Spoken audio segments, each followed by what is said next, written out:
Tunggal yang mengasihi semua manusia, kiranya melalui sesi kajian akademis ini, Roh Kudus menerangi hati dan pikiran kami, dan menuntun keselamatan jiwa kami. Tuhan, singkapkan semua selubung, nyatakan kebenaran yang akan memerdekakan setiap kami. Kiranya cahaya wajah-Mu senantiasa menyinari kami, menginsafkan setiap orang, dan setiap hati dan jiwa yang tersesat berbalik kepada Engkau ya Bapa. Terima kasih ya Tuhan, berkati juga setiap peralatan dan perlengkapan yang kami gunakan agar dapat bisa digunakan dengan baik. Kami serahkan sesi malam hari ini ke dalam tangan-Mu. Di dalam nama Tuhan Yesus Kristus kami berdoa. Immanuel, amin. Silakan dimulai Pak Gas ya. Oke.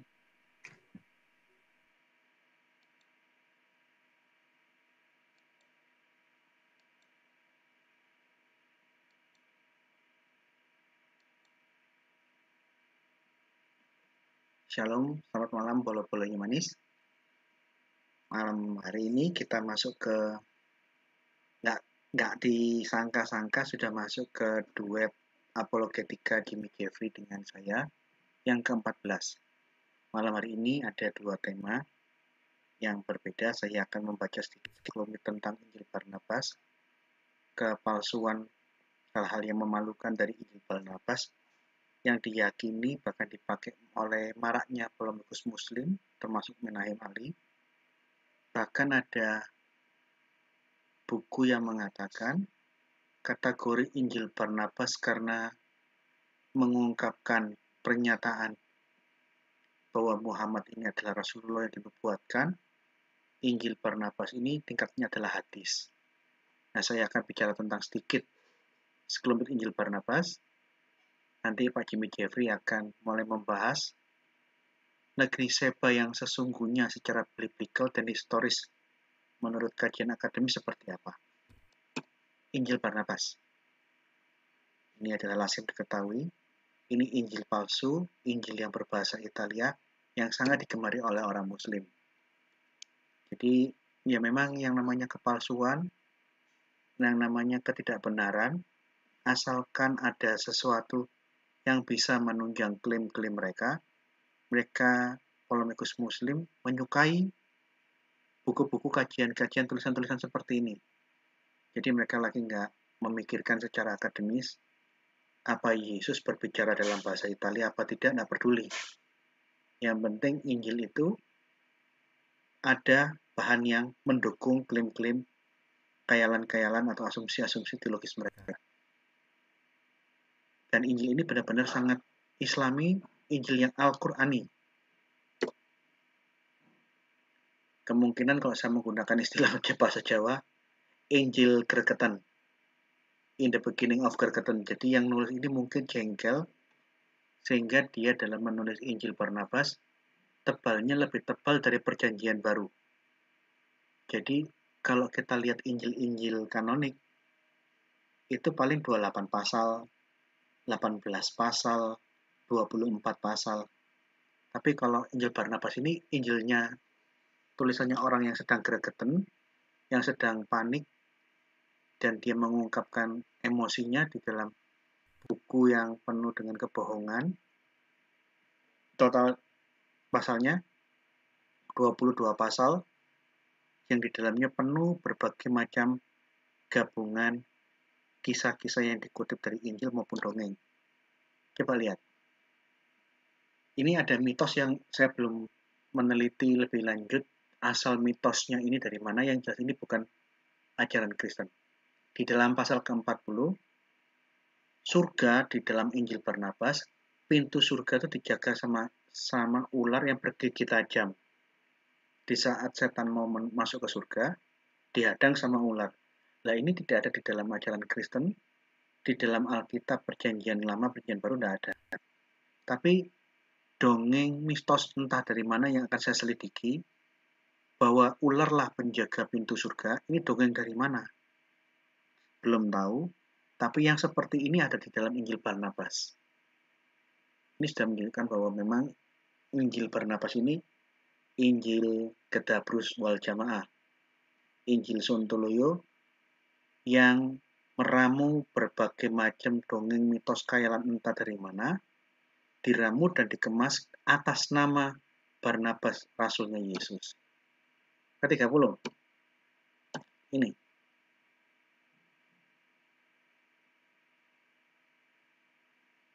Ini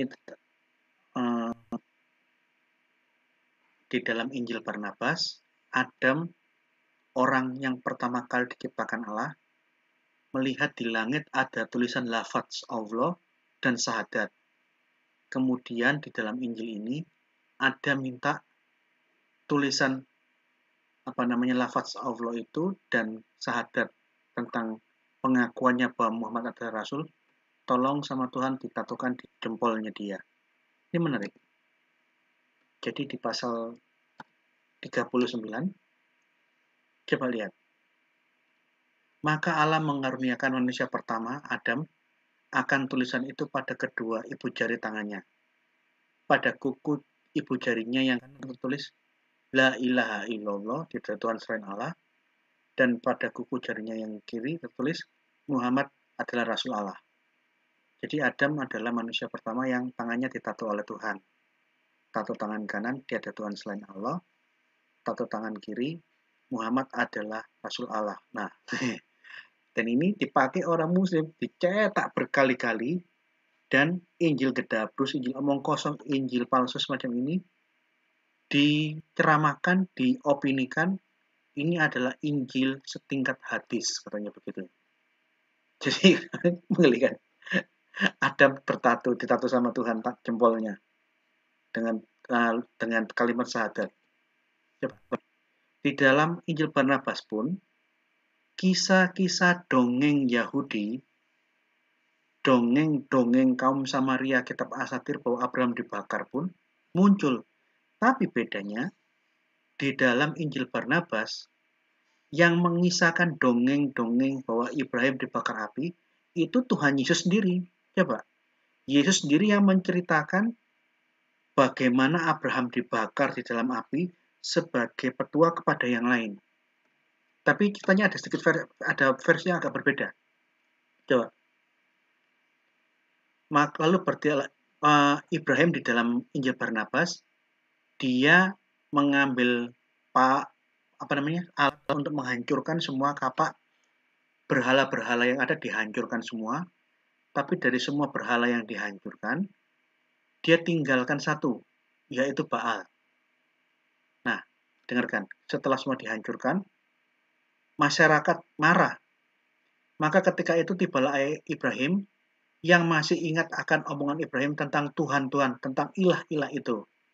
Dan ia mengenal kapak yang dipakai oleh Ibrahim untuk menghancurkan arca-arca itu, arca-arca penyembahan berhala. Lalu berkatalah ia, sesungguhnya yang membunuh Tuhan-Tuhan kita adalah anakku, yang khianat ini, karena kapak ini adalah kapakku. Kemudian ia menceritakan kepada mereka segala yang pernah terjadi antara dia dengan anaknya. Maka Hayalak ramai telah mengumpulkan kayu dalam jumlah yang besar, lalu diikatlah oleh mereka kedua tangan dan kedua kaki Ibrahim. Jadi kayu disiapkan, Ibrahim hendak dibakar. Kemudian mereka meletakkan dia di atas kayu dan menaruh api di bawahnya dan mulai dibakar. Tiba-tiba Allah memerintahkan kepada api itu melalui malaikatnya Jibril supaya tidak membakar hambanya. Maka bergejolaklah api itu dengan hebatnya sehingga membakar 2000 orang dari mereka. Jadi kalau di dalam versi Injil palsu gedabrusnya Injil Barnabas, Ibrahim menghancurkan semua berhala. Dihancurkan, kemudian diikat, dia mau dibakar. Pada waktu mau dibakar, api dari tumpukan kayu ini berkobar, menyambar memakan habis 2000 orang-orang penyembah berhala, dan Ibrahim aman lolos. Adapun Ibrahim, maka ia menjumpai dirinya lepas dari ikatan pada waktu malaikat Allah telah mengangkatnya ke tempat yang berdekatan dengan rumah ayahnya, dengan tidak melihat siapakah yang mengangkat dia itu. Dan begitulah Ibrahim telah lolos dari maut. Jadi semua versi cerita ini di dalam konteksnya Injil Barnabas, ini Tuhan Yesus sendiri yang sedang bercerita tentang hal ini. Lucu. Ini narasi yang diucapkan, yang diciptakan Yesus. Padahal kita tahu bahwa di dalam sejarah, kisah tentang Ibrahim dibakar di dalam api, yang tertua itu baru muncul abad kedua, 100 tahun di atas zamannya Yesus. Itu pun dalam berbagai versi, ada versi Targum, ada versi Midras, dibakar tidak mati. Tapi kalau di dalam dongeng Yahudi yang mula-mula, konteks settingannya Abraham berdiskusi dan berdialog dengan Nimrod, dipaksa menyembah berhala. Ibrahim mencari-cari alasan, mengulur-ngulur waktu, intinya dia tidak mau nyembah berhala. Karena jengkel dengan dialog, Ibrahim selalu mengelak yang lain, Ibrahim dibakar. Nah, beda dengan Injil Barnabas. Injil Barnabas tidak ada dialog apapun terhadap berhala dan penyembahan berhala. Malah Abraham digambarkan sebagai orang yang menghancurkan semua berhala kecuali patungnya Baal. Dan pada waktu dibakar, api tidak membakar dirinya karena Abraham diangkat tiba-tiba oleh malaikat ke tempat lain. Api dari tumpukan kayu itu menyambar bergejolak dengan hebat, memakan habis 2000 penyembah berhala. Jadi kalau kita bandingkan, sudah ada versi cerita yang berbeda. Di Injil Barnabas, Abraham menghancurkan berhala. Di mitos Yahudi tidak ada berhala yang dihancurkan, hanya ada perdebatan untuk tidak mau menyembah berhala antara Nimrod dengan Ibrahim.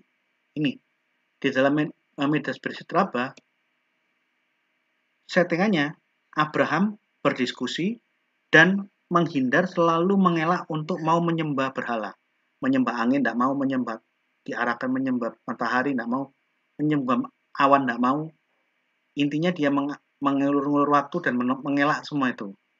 Sampai Nimrod emosi, terus dilemparkan ke api. Dilemparkan ke api, Abraham tidak terbakar. Ini kalau kita ngomong konteks catatan yang tertua, dongeng Abraham dibakar dan tidak mati di api, itu di Midras dan Targum Yerusalmi. Dan mengenai kekeliruan Ur Kasdim yang harusnya kota Kasdim, Ur itu bahasa Kaldea kuno yang sejajar dengan kata Ir. Ir dalam bahasa Ibrani itu kota. Jadi Ur Kasdim itu paralel dengan kata Ir, kota Kasdim. Tapi kata Ur Kasdim dimaknai dengan keliru menjadi Ur. Ur dalam bahasa Ibrani memang api. Dan karena kesalahan mengidentifikasi bahasa kuno Ur Kasdim yang artinya kota Kasdim sehingga dimaknai api, muncullah dongeng-dongeng seperti ini dan sudah dijawab, diberi tulisan oleh bapak-bapak gereja. Itu mitos. Sedangkan di dalam versi yang lain, dongeng yang lain, asal sudah kita jawab kemarin, Abraham bukan orang besar, bukan orang yang menghancurkan berhala-berhala, bukan orang dewasa yang bercakap-cakap menentang penyembahan berhala, tetapi anak kecil yang menyebarkan tauhid.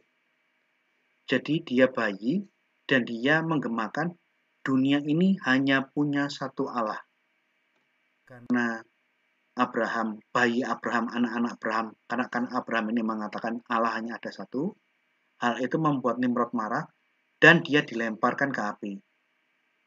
Jadi sudah ada masing-masing versi cerita yang agak berbeda dalam konteks Abraham dibakar.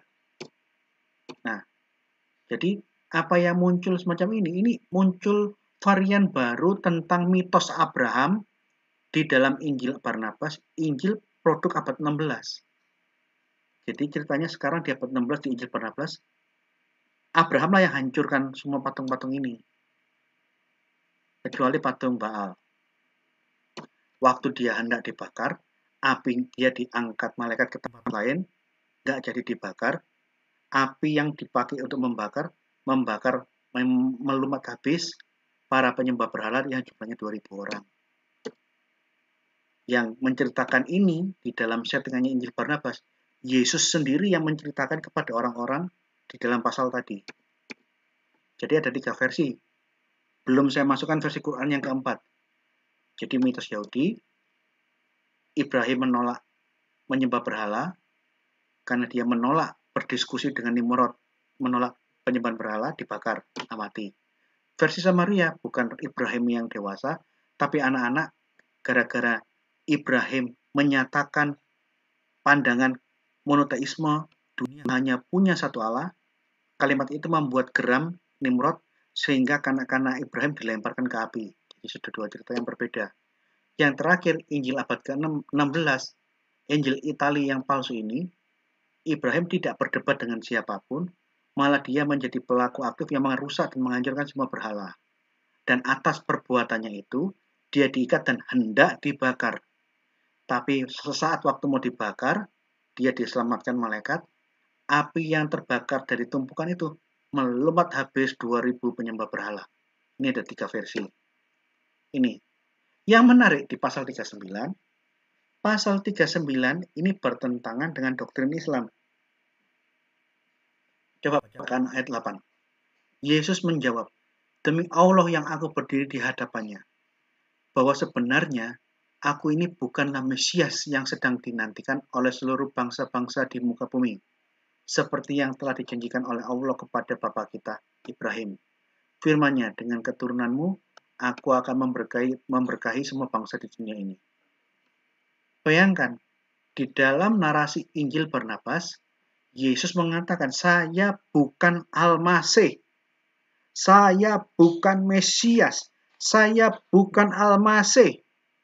Nah, kalau sampai Yesus mengatakan dia bukan Al-Masih, ini otomatis bertabrakan dengan ayat-ayat Alkitab, di mana Yesus mengaku, ya, aku adalah Mesias yang dinantikan.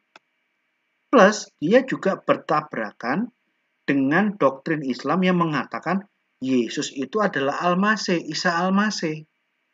Tapi yang menarik, kitab goblok seperti ini, kitab apa ya? Kitab konyol, kitab yang menjijikan semacam ini, penuh dengan kebohongan, diimani oleh polemikus-polemikus muslim di dalam catatannya sebagai hadis. Saya kadang-kadang geleng melihat pola pikir mereka. Lihat kejanggalan ayat tadi. Selain dia bertentangan dengan doktrin Islam, bahwa Yesus itu bukan Al-Masih, Isa bukan Al-Masih, kejanggalan narasi. Yesus dikesankan sebagai orang Arab atau orang Yaman atau orang Yordania, Bahrain, orang Mesir, yang ngomong dalam gaya tutur bahasa Arab. Demi Allah yang aku berdiri di hadapannya. Ini Yesus buatan mana ya? Yesus Arab. Yesus ngarap. Digambarkan di dalam Injil Barnabas. Menggelikan banget. Dan yang seperti ini sangat disenangi oleh polemikus muslim. Dia tidak memperdulikan hal-hal kejujuran akademis. Yang penting ada sesuatu yang mendukung pandangan-pandangan teologis mereka pakai. Termasuk Menahem Ali. Jadi ini benar-benar karya fiktif, berbagai ramuan, dongeng dari berbagai kepercayaan entah dari mana, dimasukkan. Bisa-bisa itu juga dongeng pikirannya sendiri. Bayangkan surga di dalam Injil Barnabas dijaga oleh ular yang bergigi tajam. Ditulis di abad 16 dalam bahasa Itali. Ini kitab palsu. Tapi yang palsu-palsu dan yang rendah kualitasnya seperti ini favorit dan menjadi bahan yang senantiasa diulang-ulang, dipakai oleh polemikus muslim, bahkan untuk Menahem Ali juga menggunakan hal semacam ini. Oke, demikian sesi saya yang di depan. Selanjutnya saya serahkan kembali ke Pak Jimmy Jeffrey untuk menjelaskan tentang negeri Seba menurut kajian biblical dan historis.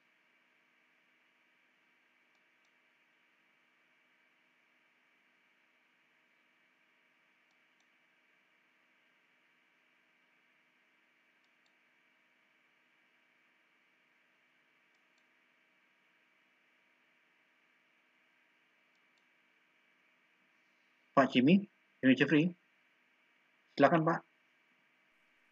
Jadiin co-host dulu sebentar, Pak. Mungkin nggak bisa di-mute bentar ya. Oh ya. Pak Anton, tolong jadiin co-host dulu. Sudah. Oke.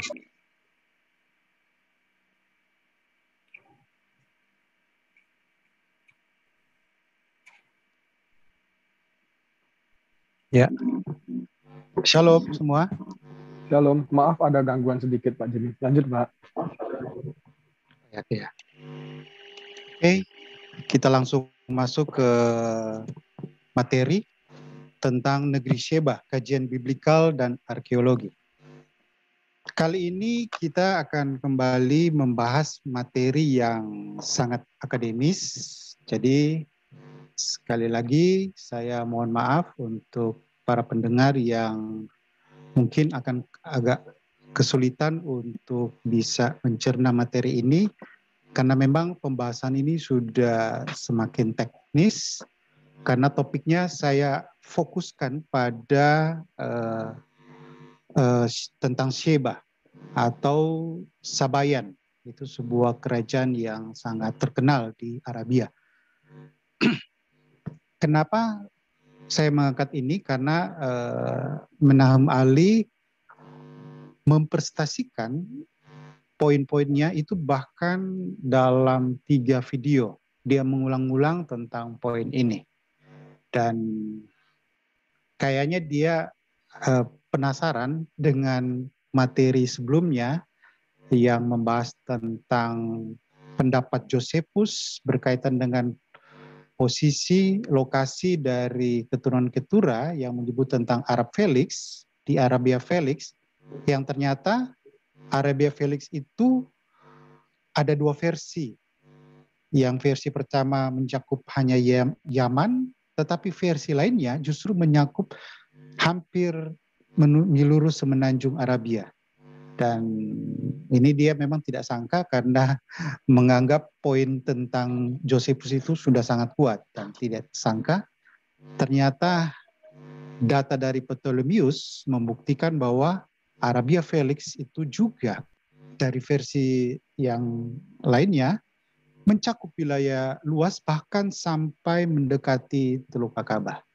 Dan dari presentasi sebelumnya, pengertian Arabia Felix yang dimaksud oleh Josephus itu berarti merujuk pada daerah lokasi Midian dan beberapa keturunan Ketura yang sudah dikenal dalam catatan-catatan kajian akademis biblikal, yang semua itu masih dalam kategori Arabia Felix menurut versi yang kedua, peta kedua. Oke, kita tidak akan bahas masalah itu karena saya kira sudah cukup. Mungkin di lain waktu jika ada poin baru dari Menahem Ali kita akan bahas. Hanya saja sekedar tambahan bahwa poin bantahan Ali tentang Josephus itu tentang keberadaan wilayah kekuasaan Romawi yang dia coba mengangkat poin tentang ekspedisi militer yang dipimpin oleh Galius ke daerah Yaman pada sekitar abad-abad 20 sampai 25 Masehi, yang dia anggap itu sebagai bukti bahwa wilayah Romawi itu sampai ke Yaman. Padahal itu tidak bisa dikategorikan sebagai wilayah Romawi karena apa? Karena tentara Romawi akhirnya mundur dari wilayah itu dan tidak menjadikan wilayahnya. Justru teks kontemporer Josephus merujuk pada Kaisar Trajan yang wilayah Romawi yang tadinya hanya seputar Arabia Petraea itu akhirnya mulai masuk ke daerah yang seputaran Teiman, Dedan dan sekitarnya, sampai sebatas itu wilayah. Oke, ini hanya sekedar pengantar untuk pembahasan tentang Josephus. Nah, topik kita tentang negeri Sheba sebagai pengantar untuk topik ini, Menahem Ali mencoba mengangkat poin tentang keturunan Ketura yang berada sampai ke daerah Yaman. Karena memang di sini ada mencantumkan nama Sheba yang menurut dia Sheba yang ada di Yaman ini adalah Sheba anak Yosan keturunan dari Keturah. Sehingga poin-poin yang sudah saya sajikan sebelumnya, bahwa keturunan Keturah itu ada di daerah Midian, masih di Arabia Utara, walaupun dia sudah mulai agak ke tengah, coba dibantahnya dengan mengambil beberapa rujukan baru. Nah, sebelum kita bahas poin-poinnya itu, kita lihat dulu apa poin kunci yang menjadi titik masalah, yaitu pada Sheba. Karena Sheba ini ternyata dalam Alkitab bukan cuma keturunan Keturah disebut salah satunya Sheba, yaitu anak Yosan, Sheba dan Dedan. Tetapi Yoktan juga punya anak bernama Sheba. Lalu Kus juga mempunyai anak yang disebut Sheba, bahkan hampir sama, disebut Sheba dan Dedan, sama seperti Keturah. Nah, sehingga pembahasan kita akan melihat data biblical secara komprehensif, termasuk ekstra biblical, khususnya data arkeologi. Sebenarnya Sheba yang dimaksud, Sheba di mana? Yang berada di Arabia Selatan. Nah, ini poin kunci perdebatan itu. Sheba atau Sabayan, kerajaan Sabayan di Arabia Selatan itu sebenarnya merujuk pada Sheba yang mana? Apakah keturunan Kus, Keturah, atau Yoktan? Nah, ini data dari tulisan Diodorus yang menyebut tentang Sabayan, salah satu suku Arab yang utama. Ini dibandingkan dia sama dengan Nabatayan di daerah utara. Nah, ini dalam pembahasan sebelumnya, Ali mencoba melokalisir bahwa Arab itu eksklusif hanya keturunan Ismail. Nah, namun dengan data Sabayan yang ada di Arabia Selatan, sebenarnya ini mengusik poin dari Ali yang mengeklusifkan keturunan Arab itu hanya pada Ismail. Karena ternyata Sabayan dikatakan dalam dokumen Diodorus, dokumen lainnya, itu salah satu suku utama Arab, khususnya yang berada di selatan. Nah, tetapi kemudian Ali mencoba mencari jalan keluar dengan menganggap bahwa Sabayan itu dari Keturah, dan Keturah itu sebenarnya punya keturunan yang bercampur dengan keturunan Ismail. Jadi dia mengangkat kitab Jobel. Sehingga dia mencoba membangun opini bahwa keturunan Keturah ya keturunan Ismail juga. Tapi saya kira ini tidak seperti apa yang kita lihat datanya.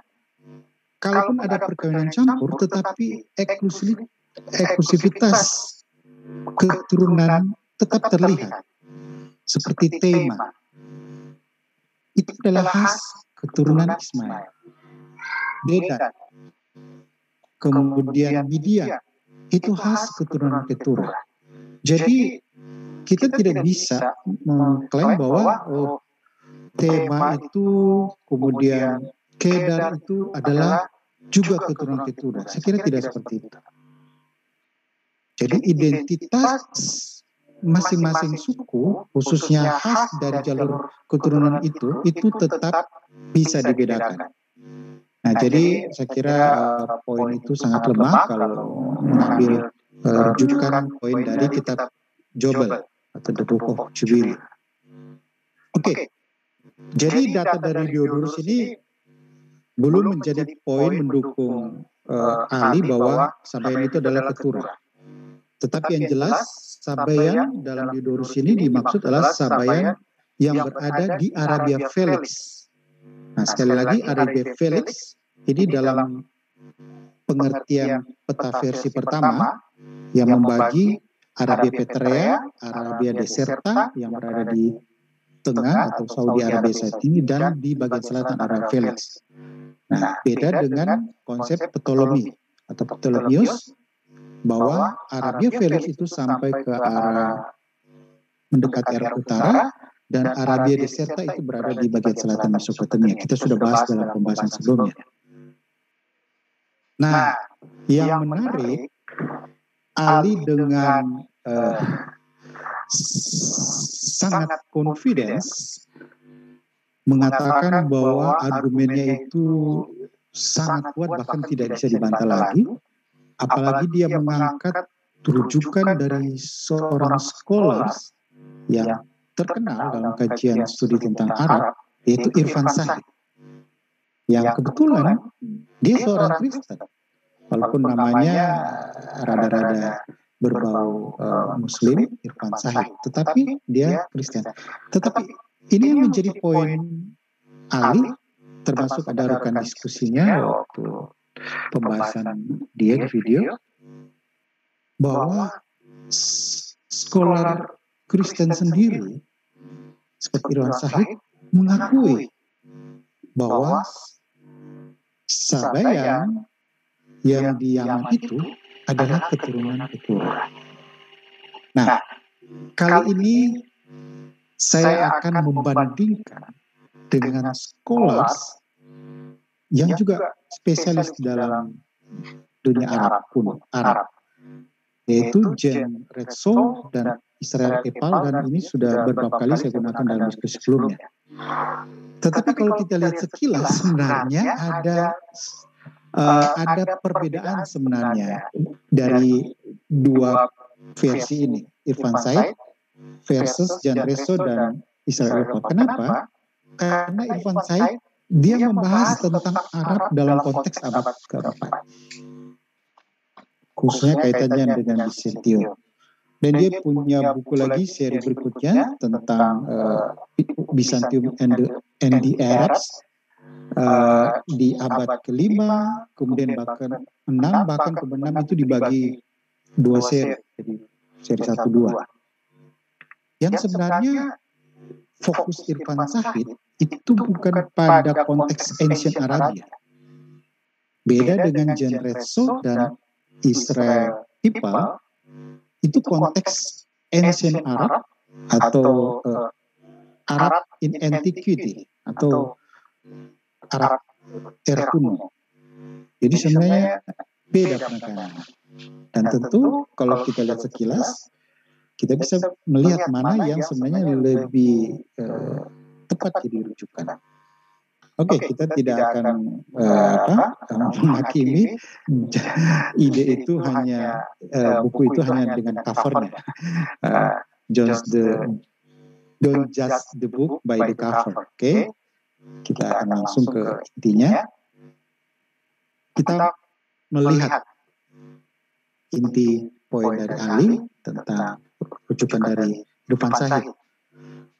Dalam bukunya Byzantium and the Arabs in the 4th Century, itu dalam halaman 87 menyebut tentang keturunan Ketura yang adalah nenek moyang dari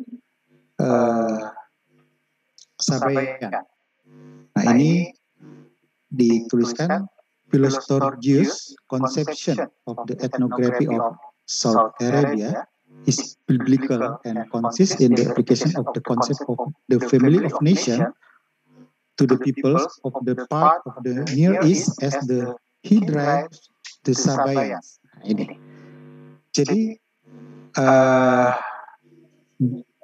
Irfan Shahid menulis tentang pendapat Philostorgius yang mengatakan tentang Sabayan yang berasal dari Abraham melalui Ketura.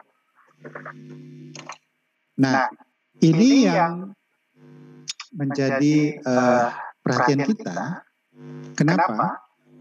Karena yang ternyata di sini Irfan Shahid menuliskan atau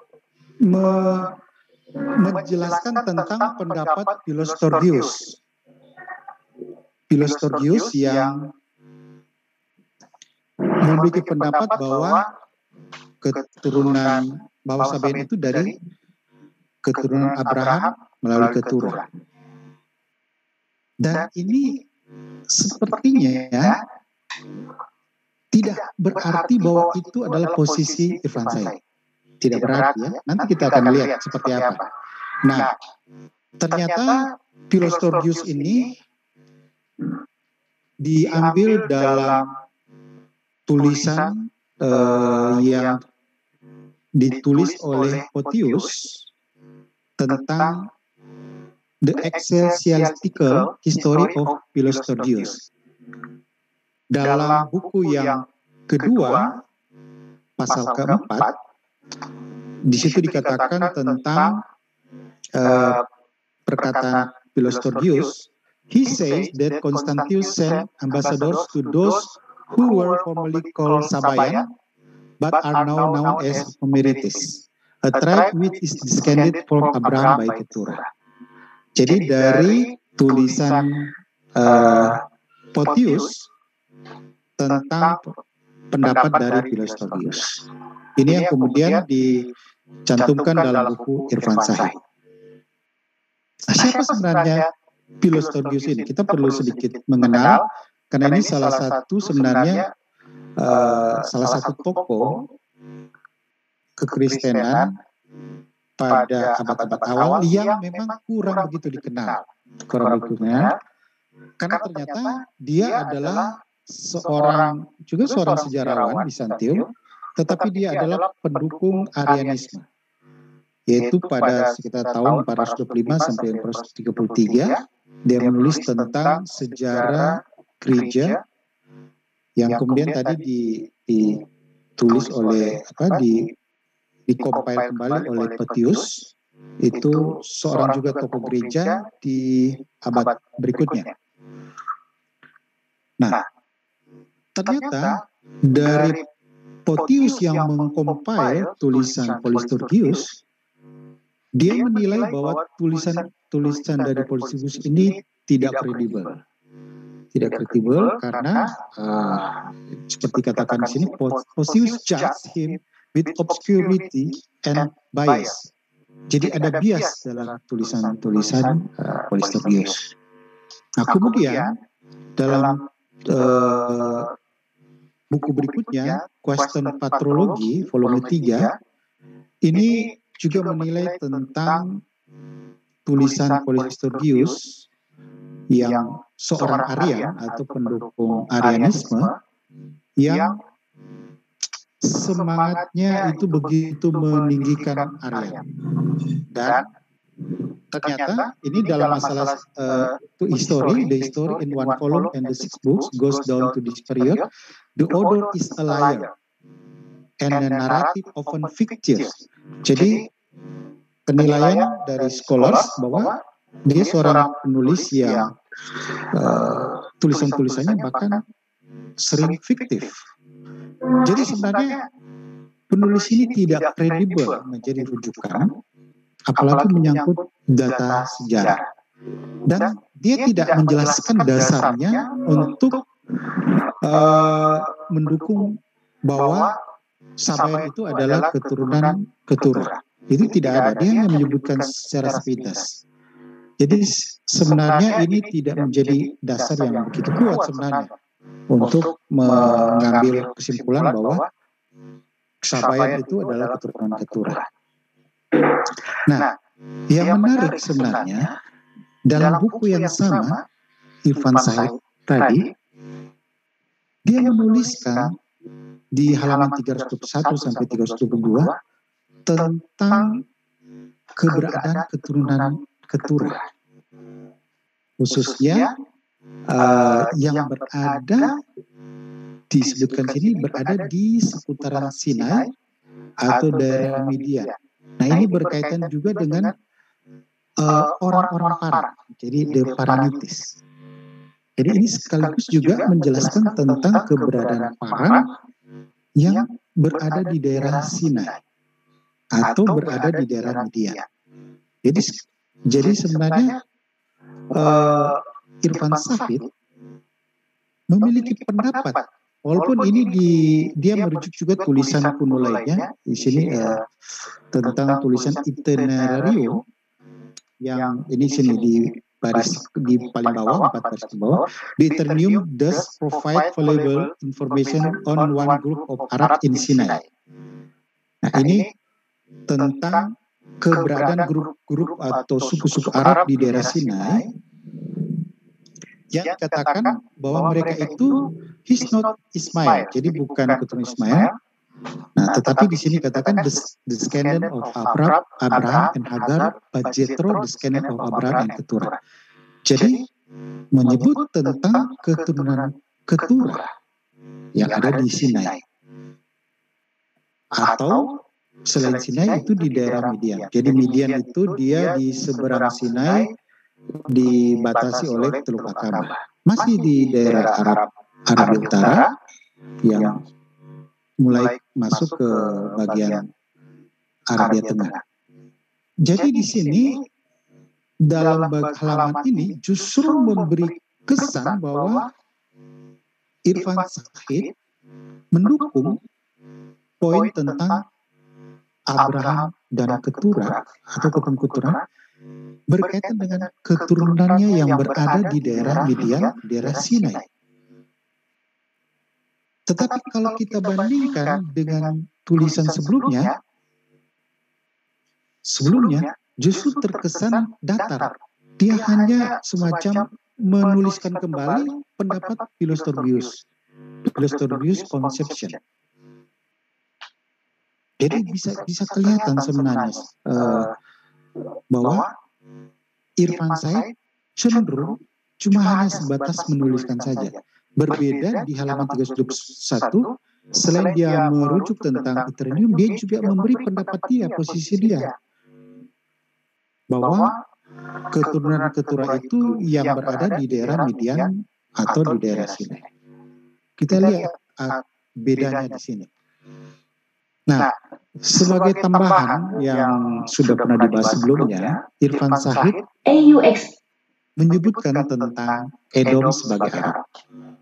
Ini sudah dibahas sebelumnya dan Ali begitu a priori sebenarnya karena dia menjudge bahwa sebenarnya Irfan Shahid ini hanya melakukan semacam historical present. Itu kita sudah bahas di seri kedua dan ketiga kalau nggak salah. Jadi historical present kalau masih ingat itu tentang penjelasan keterangan masa lalu dengan menggunakan istilah-istilah masa kini.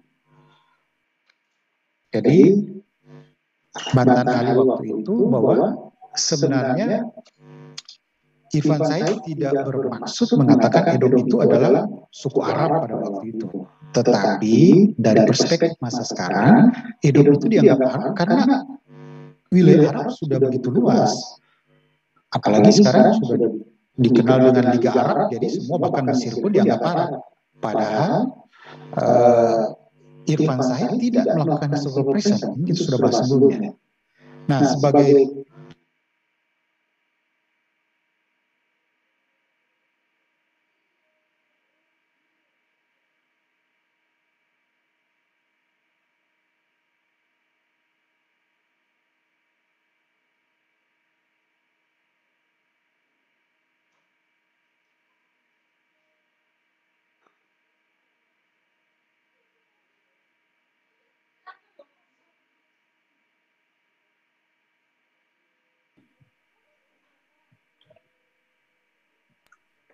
Halo, Pak. Bilang. Mungkin ada kendala jaringan, Pak Jimmy.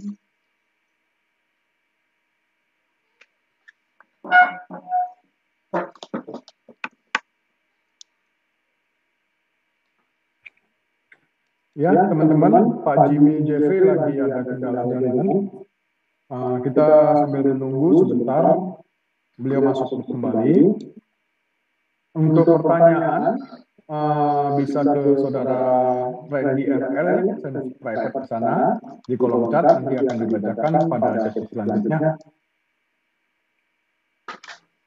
Pak Gracia, ada yang mau ditambahkan?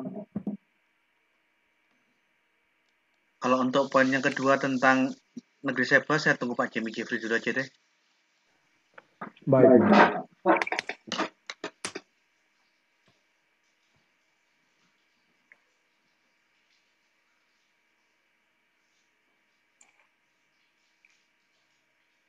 Sambil menunggu Pak Jimmy Jeffrey masuk kembali, Pak Anton boleh tolong di share screen dia punya ini untuk kegiatan kita di keluarga Imam Rasuli. Ya, ini teman-teman di layar masing-masing ini ada kegiatan kita di keluarga Imam Rasuli. Jadi dari hari Sabtu sampai hari Minggu, hampir setiap hari ada, bukan hampir tiap hari ada. Ada kegiatan tiap hari, mulai dari pagi saat teduh setiap jam 5 pagi waktu Indonesia Barat, dari Senin sampai Sabtu. Minggunya juga ada ibadah raya. Senin Selasa kuliah teologi bidang apologetika di STT Raja Wali Aras Tamar Indonesia. Pada hari Rabu pengajaran Kristen interaktif dengan Pak Deki Ngadas. Kamis khusus teologi Murtadin dan Mualaf dengan Pak Gracia. Jumat seperti hari ini bersama Pak Jimmy Jeffrey dan Pak Gracia Pelo, duet apologet ya, untuk menelanjangi kekeliruan Ustadz Muhammad Ali. Dan hari Sabtu juga besok jangan lupa bergabung dengan kami lagi jam 1 sore waktu Indonesia Barat bersama Pak Gracia Pelo juga. Oke, Pak Jimmy-nya sudah kembali. Oke. Untuk teman-teman yang belum bergabung, segera bergabung. Bagi teman-teman yang sudah bergabung, kami infokan bagi teman-teman yang sudah bergabung tapi belum register di web yang baru ya. Pak Anton tolong di-share. Ya, ini bentuk web kita, bisa bergabung melalui sini. Ini udah untuk kanal member ya. Teman-teman yang belum register, kita tunggu registrasinya pada member area. Nah, di sini ada pelajaran-pelajaran. Di sini bisa belajar tentang berbagai topik dari sumber pewartanya dari Pak Gracia Pelo, Pak Deki, dan Pak Jimmy Jeffrey. Nah, kita bisa di setiap ruangannya, kita tinggal klik, bisa langsung belajar. Jadi di sininya tinggal diaktifkan. Untuk pengaktifannya bisa hubungin para admin di Zoom Sersan. Nah, dari setiap menu di sini sudah terekam pengajaran-pengajaran dari sesi awal sampai sesi terakhir. Nah, kita tinggal klik, tapi ini mesti berurutan nanti belajar. Pokoknya setiap bagi yang bingung bisa bergabung dulu dengan kami, masuk ke Zoom, kita bisa terangkan satu-satu. Jadi tinggal fokus belajar, nyalakan AC, fokus belajar pengajaran sehat dari Pak Gracia, Pak Jimmy Jeffrey, dan Pak Deki. Setiap member dari keluarga Imam Rasuli harus bisa, harus beda dan harus berhikmat. Jadi salam Trinity dari kami semua. Dan juga bagi yang terpanggil untuk kuliah teologi bergelar strata 1 dengan gelar sarjana teologi STH, kami juga memfasilitasinya bekerja sama dengan Sekolah Tinggi Teologi Raja Wali Aras Tamar Indonesia STT RAI, STT RAI ya. Jadi stay tune di keluarga Imam Rasuli untuk informasi lengkap, masih tetap langsung bergabung dengan kami. Bisa melalui cara bergabungnya bisa melalui Telegram, aplikasi Telegram di t.me/keluarga Imam Rasuli, atau bisa juga melalui web yang tadi kita tunjukkan di screen, itu di www.imamrasuli.com.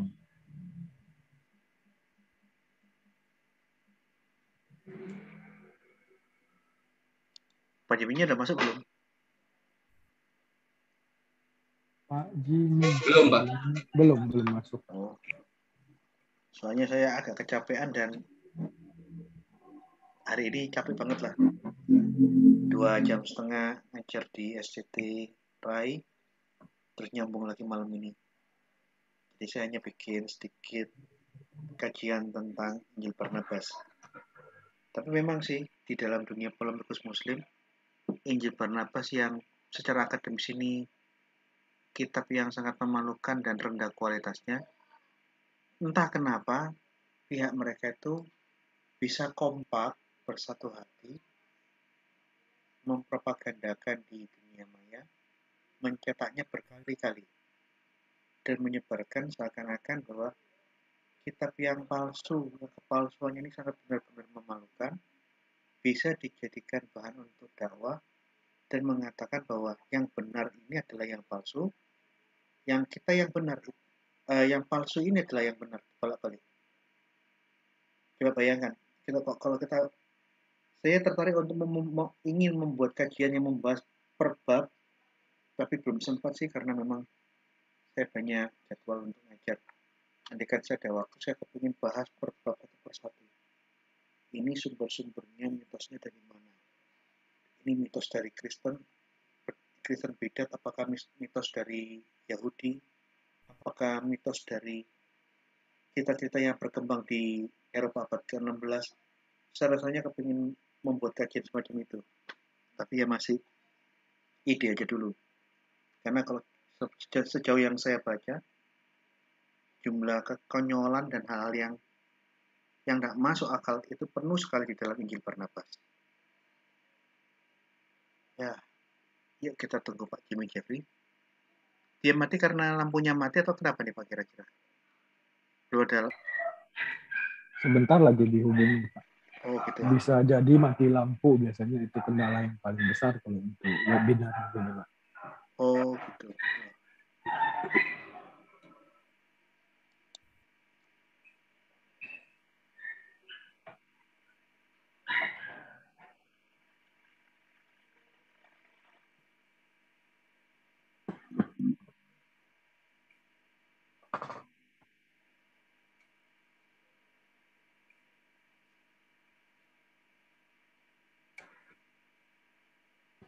Atau kita langsung masuk ke sesi tanya jawab aja Pak, karena materinya juga udah hampir selesai saya rasa, tadi kan udah jam 9.05. Boleh. Boleh ya. Jadi untuk presentasi hari ini, kajian akademis hari, kita juga menganjurkan para pendengar untuk mengkaji kebenarannya dan nilainya masing-masing. Mohon maaf, sesi ini mungkin terpotong sedikit. Minggu depan akan kita lanjutkan dengan tema yang sama, disambungin atau dengan tema yang berbeda. Kita juga mengajak teman-teman jangan lupa BPJS-nya seperti biasa berkati pelayanan kami dengan jempol dan subscribe-nya. Tentunya pada channel Apologia Historia dari Pak Jimmy Jeffrey dan channel Inyo Manis dari Pak Gracia Pelo. Dan juga channel-channel yang merelay sesi kajian malam hari ini, diantaranya ada Jakom Channel, Keluarga Iman Rasuli Official, Scott Orang Indonesia, L2GLG, Batu Penjuru, maaf. Dan juga masih banyak direlay oleh channel-channel pengajaran Kristen lainnya. Seperti biasa, pesan kami jangan lupa tetap belajar, rendahkan hati, dan untuk merepost, resend, bagikan orang-orang yang membutuhkan pengajaran. Oke, selanjutnya kita masuk ke sesi tanya jawab. Silakan dibacakan pertanyaan yang telah masuk oleh Bang Randy. Silakan Pak, ada pertanyaan masuk? Ya, selamat malam, Shalom.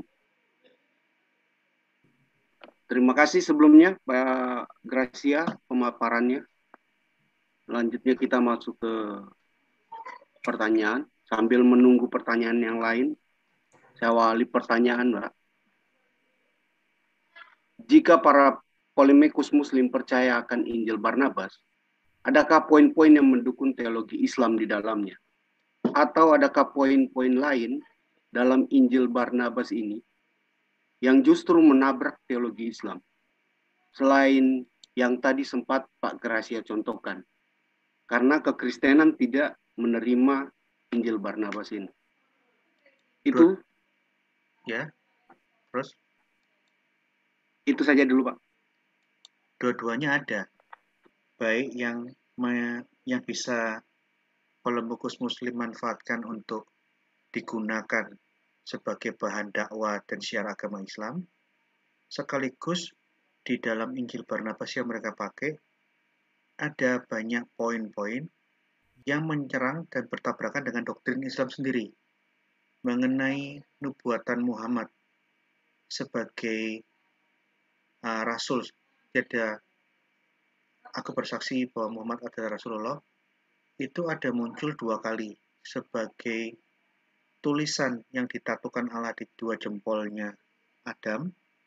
Yang kedua, itu dilukiskan sebagai pernyataan implisit bahwa Yesus menubuatkan akan hadirnya Nabi Muhammad. Nah, ini karena ada dua cerita semacam ini langsung dimanfaatkan dan dipakai bersama-sama oleh banyak orang Muslim untuk melakukan serangan-serangan dan berdakwah dengan data-data yang omong kosong ini. Namun di buku yang mereka manfaatkan sebagai salah satu bahan dakwah, sebagai alat untuk berpolemik dengan Kristen, di situ ada doktrin yang bertabrakan dengan keyakinan mereka sendiri. Yesus mengatakan, saya bukan Mesias. I'm not the Messiah. Aku bukan Al-Masih. Al-Masih itu orang lain, bukan saya. Nah, ayat eksplisit yang ada di dalam Injil yang sama yang mereka pakai, khusus untuk poin ini, mereka tidak otak-otik, mereka biarkan.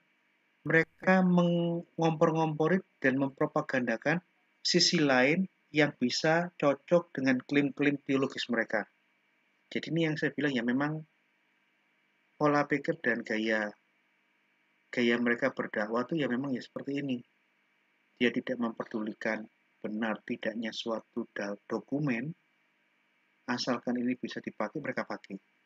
Padahal di dalam dokumen yang sama bertentangan dengan imannya mereka sendiri, untuk sementara itu ditutup-tutupi, jangan sampai ketahuan. Yang lain dipropagandakan, kira-kira begitu. Jadi dua-duanya semua ada di dalam Injil Barnabas. Yesus kalau bawa baca di sana itu benar-benar bukan Yesus bukan orang Yahudi, bukan Yesus orang Nazaret, tapi Yesus Al-Katiri, Yesus Baswedan, Yesus Bajasut, Yesus apa lagi itu? Bahalwan, Yesus orang-orang Arab.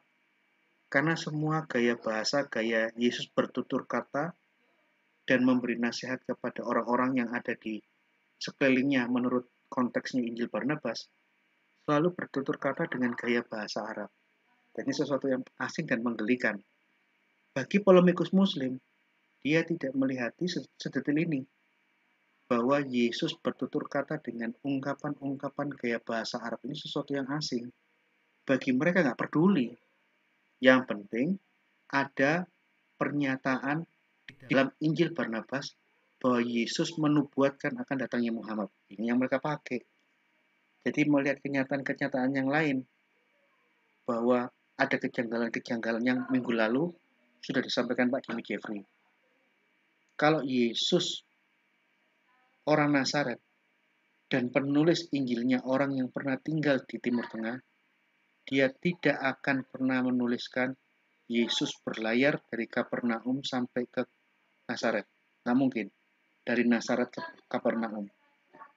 Nazaret perbukitan di sebelah kirinya Galilea agak ke bawah.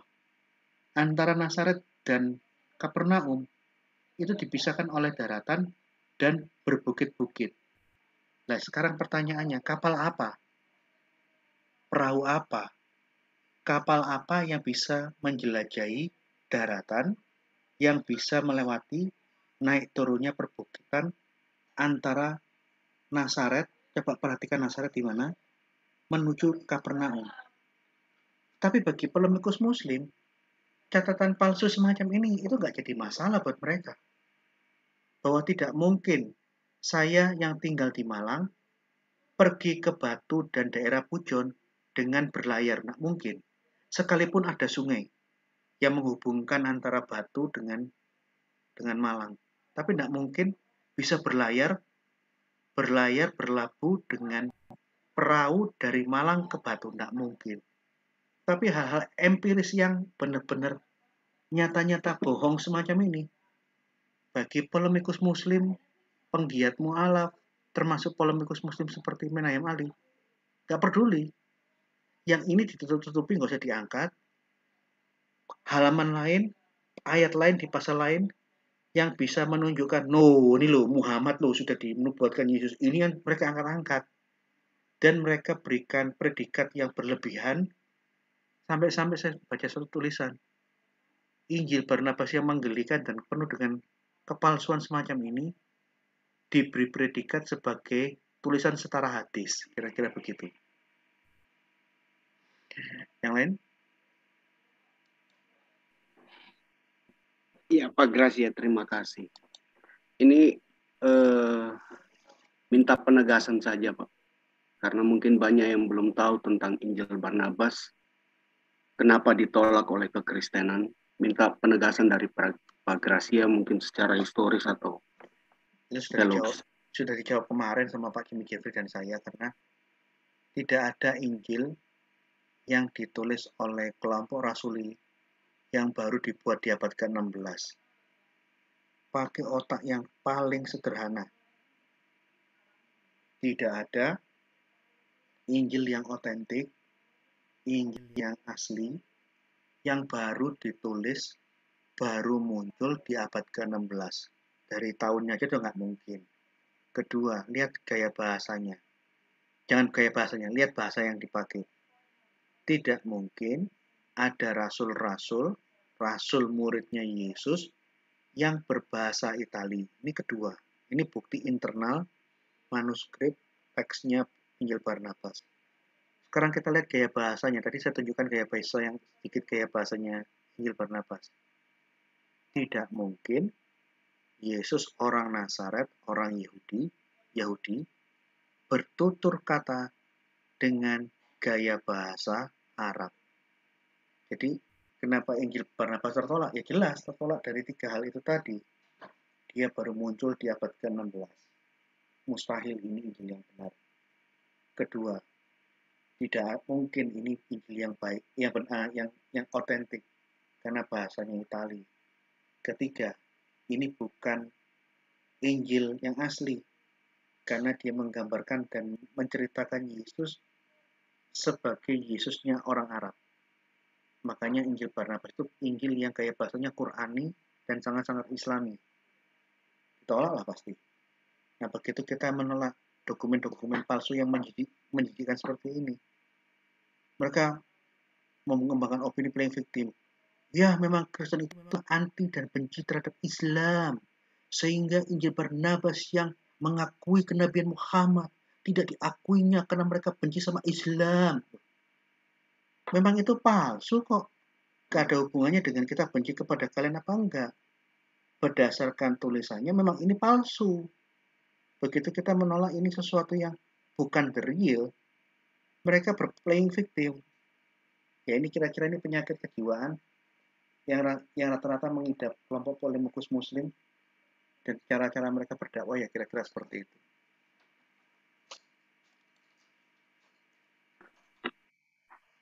Oke, terima kasih penegasannya Pak Gracia.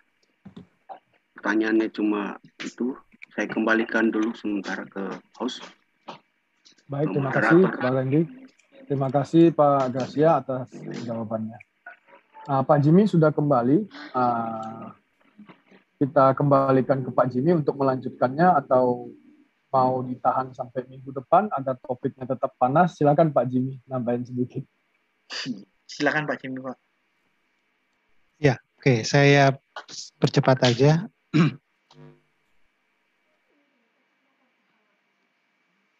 Oke, mohon maaf sebelumnya karena ada gangguan teknis. Oke, kita kembali ke pembahasan ini tentang Irfan Shahid yang ternyata dalam pendapat dia sebelumnya bahwa Edom itu termasuk Arab, ada juga dalam buku yang dikutip oleh Menam Ali. Dalam halaman 487 dalam buku yang sama dituliskan The Edomites are thus identified as Arab. Jadi kalau Ali mau mengambil pendapat dia, justru pendapat yang melawan posisi Menam Ali. Karena dalam halaman 487, Edom juga disebut Arab. Oke, saya kira ini mudah-mudahan Menam Ali bisa melihat secara menyeluruh, tidak ada standar ganda di sini. Sekarang kita masuk ke pembahasan data biblical. Data biblical akan fokus pada jejak keturunan Keturah. Sheba melalui keturunan Keturah. Nah ini kalau kita perhatikan ada beberapa ayat dalam Kejadian 25 ayat 3 menyebut tentang keturunan Sheba dan Dedan. Lalu Yesaya 60 ayat 6, unta-unta muda dari Midian dan Eva, mereka semua akan datang dari Sheba. Lalu Ayub 6 ayat 19, kafilah dari Tema mengamati dan rombongan dari Sheba mengharapkannya. Jadi kita ada petunjuk bahwa Sheba yang dimaksud berasosiasi dengan Dedan, berasosiasi dengan Midian dan Eva, dan Sheba berasosiasi dengan Tema. Mari kita lihat posisi petanya. Nah, peta dari nama-nama yang berasosiasi dengan Sheba itu seperti Tema. Tema ini kalau sekarang juga dikenal dengan nama Al-Ula. Ini salah satu lokasi penggalian arkeologi saat ini. Kemudian ada Dedan. Lalu ada Eva dan Midian. Jadi ternyata Sheba dikaitkan dengan nama-nama ini, patut diduga bahwa Sheba itu adalah Sheba yang berada di seputaran sini. Bukan Sheba yang ada di Arabia Selatan. Nah, lalu ada muncul dua Sheba. Oke, kita akan lihat selanjutnya. Kita akan lihat data arkeologi sekarang. Dalam data arkeologi, seperti yang ditulis dalam buku Israel Epal, dia membahas tentang inskripsi Tiglath-Pileser yang ketiga dan Sargon kedua yang berisi nama-nama suku nomaden yang berada di seputaran Palestina dan Arabia Utara. Nah ini dalam daftar ini ada menyebut nama-nama seperti Tema, ada Saba, menuju ke Sabean, dan nama-nama lainnya. Nah kita lihat pendapat dari Israel Epal. Di sini dikatakan most of the name in the list A can be identified. Jadi di daftar yang A ini banyak yang bisa diidentifikasi. Ini mencakup Masa, Tema, dan Abdel. Ini adalah nama-nama anak-anak Ismail. Lalu ada the people of Epa. Nah, the people of Ipa ini adalah keturunan Keturah. Jadi di sini disebut include in the sons of Keturah. Nah, yang menarik kemudian di paragraf berikutnya, as to the Sabean, ini Sab atau Ba, recent research on South Arabia has removed all doubt about the existence there of the kingdom of Sheba in the 8th century before Christ. Nah ini di sini menariknya dikatakan it's unreasonable, jadi tidak masuk akal menghubungkan Sabayan in the Tiglath-Pileser daftar dengan the kingdom of Sheba in the South Arabia.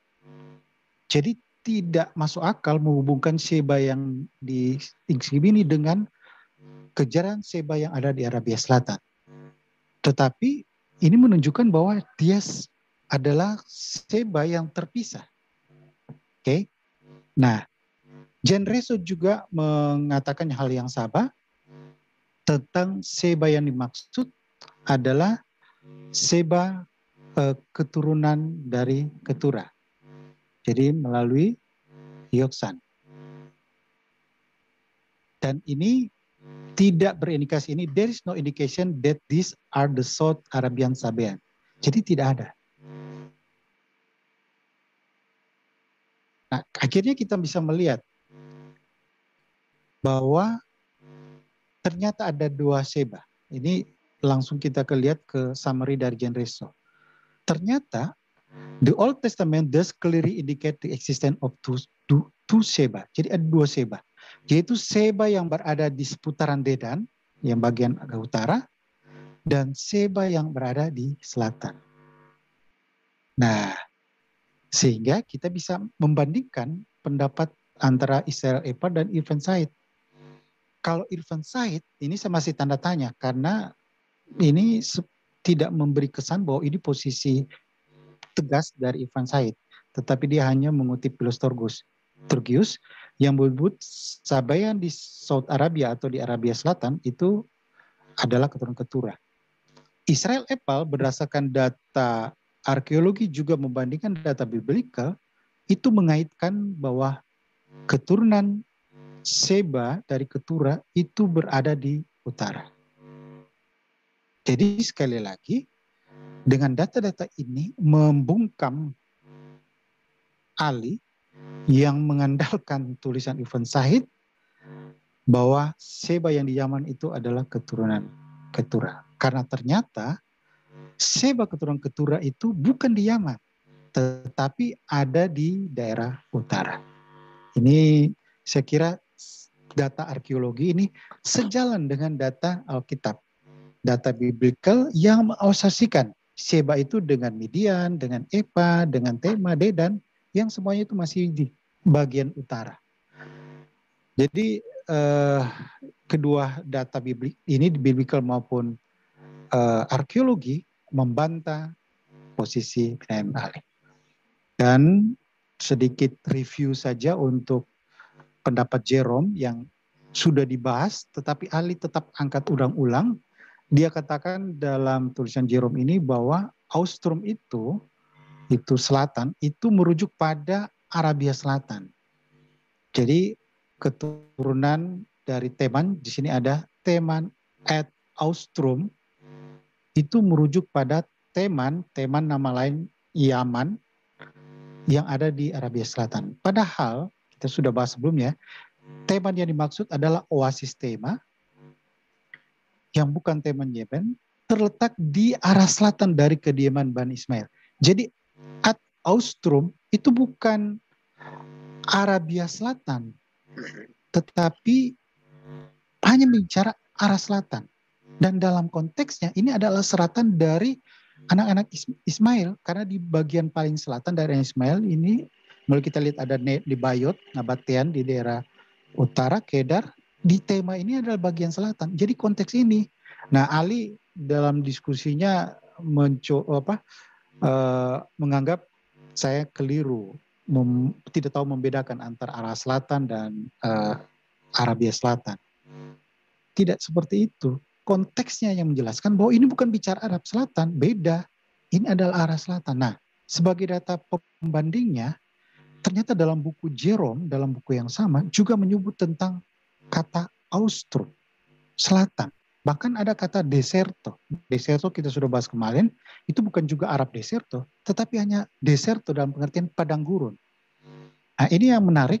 Dalam bagian lainnya di sini tertulis pro deserto ad austrum scriptum es in Hebraeo. Yang kalau kita artikan secara dinamis, Abram ke padang gurun ke arah selatan. Dan ini kita sudah bahas dalam pertemuan sebelumnya tentang Negeb. Apakah Negeb itu mengarah ke daerah selatan atau ke daerah Arab Deserta. Dan ternyata konteksnya itu cuma menyangkut arah. Jadi sekali lagi, Deserto ini bukan Arab Deserto, Austrum itu bukan Arab Selatan. Ini datanya, Ali selalu mengklaim, memposisikan lawannya, tidak melihat data aslinya dan sebagainya. Saya kira ini klaim yang tidak mendasar. Kenapa? Dia tidak pernah membuktikan kekeliruan posisi yang saya sajikan dengan bukti data asli. Oh, keliru ternyata. Tidak ada, tidak pernah.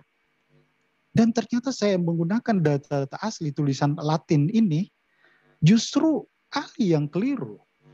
Karena menganggap Austrum itu adalah Arab Selatan, padahal tidak. Ini saya kira kita perlu hati-hati dengan cara berapologetika dari Imam Ali yang ternyata sangat terbukti tidak teliti. Nah, akhirnya kita bisa lihat kesimpulannya bahwa sebenarnya keturunan Ketura itu di daerah sini, kalau dari Josephus menyebut Troglodytes, petanya ini, Troglodytes Ali menganggap itu sama nama lain dari Arab Edomayan. Tetapi Troglodytes sebenarnya bukan Arab Edomayan karena Troglodytes itu berada di pantai timur dari Afrika. Ini Troglodytes. Di depannya ini adalah daerah Midian. Dan ini masih wilayah Arabia Felix. Sehingga Josephus maksud adalah Troglodytes yang ada di depannya ini, di depannya lagi berhadapan dibatasi oleh merah adalah wilayah Arabia Felix, tepatnya di daerah Midian sekitar ini. Jadi tidak sampai ke Arabia Selatan. Oke, kemudian Ali menyebut tentang Opir. Mohon maaf, ternyata Opir itu keturunan Yoktan, bukan keturunan Ketura. Dan terakhir sekali, lalu siapa yang ada di Arabia Selatan? Ini pendapat William Smith, ini juga jadi rujukan Ali, Dictionary of Greek and Roman Geography. Ternyata William Smith sebenarnya cenderung menganggap itu adalah keturunan Kus. Jadi in Hebrew genealogies, the Sabaean is described as the descendant of Kus, the son of Ham. Walaupun dia tetap membuka ruang kemungkinan adanya keturunan dari Joksan. Jadi the one tribe descendant from Seba, the son of Kus, another from Joksan. Tetapi kesan atau posisi dari William Smith cenderung pada keturunan Kus. Jadi Seba itu ke Kus, walaupun dia tetap buka ruang keturunan Ketura. Nah, kemudian pendapat scholar lainnya, ini scholar buku yang lama, John Montgomery dalam bukunya Arabian the Bible, merujuk pada Joktan. Jadi ada dua, jadi ada yang Kus, ada Jok. Kalau Montgomery lebih ke Joktan. While the younger brother Joktan was the progenitor of Arabian peoples, some of them without doubt, South Arabian. Nah, ini example Seba, Hadramaut, Ophir. Jadi Seba ini menurut Montgomery adalah keturunan Joktan. Kalau dari tradisi Islam itu lebih cenderung menganggap itu adalah keturunan Joktan dengan nama lain Katanitas. Jadi sekali lagi kesimpulan kita bisa tegaskan bahwa keturunan Ketura itu, Sheba itu bukan di Yaman, tetapi Sheba itu ada, Sheba yang lain yang ada di Arabia Utara. Oke, demikian presentasi. Terima kasih. Terima kasih Pak Jim Jeffrey. Sebelum mengakhiri ini ada satu